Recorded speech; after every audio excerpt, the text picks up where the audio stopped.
This is the Texas River that masquerades as a lake. I think it must have been the Colorado masquerading as a slow-moving lake that drew us to the old hippie neighborhood where you could still hear bands trying out some new songs on old drum sets in garages. We loved living just a stone's throw away from our so-called lake,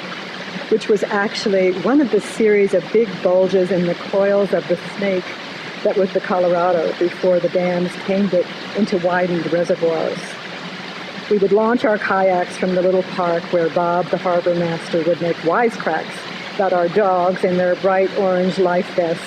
as he sat in his folding chair and cast a line for the occasional perch that he always threw back.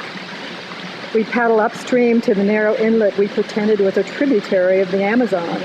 as we ducked under branches while turtles plopped into the murky water and great blue herons squawked as they soared reluctantly from their waiting spots. I never held it against the Colorado, but another river that rushed through a narrow jungle canyon in Guatemala claimed my husband as he spun from his red kayak into the rocky depths, not far from the ruins of Tikal, as rivers don't pick and choose or play favorites. It was beside the Colorado, aka Lake Austin, that the neighborhood musicians joined Marcia Ball, who had brought her own portable piano to play for a jazz funeral, as we danced with parasols down to the river and released rose petals into the current.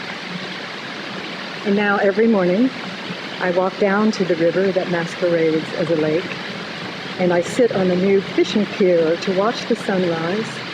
as my little dog barks at the swan I call Sweetie that swims up to me to say hello, while the great blue herons soar up from the opposite bank.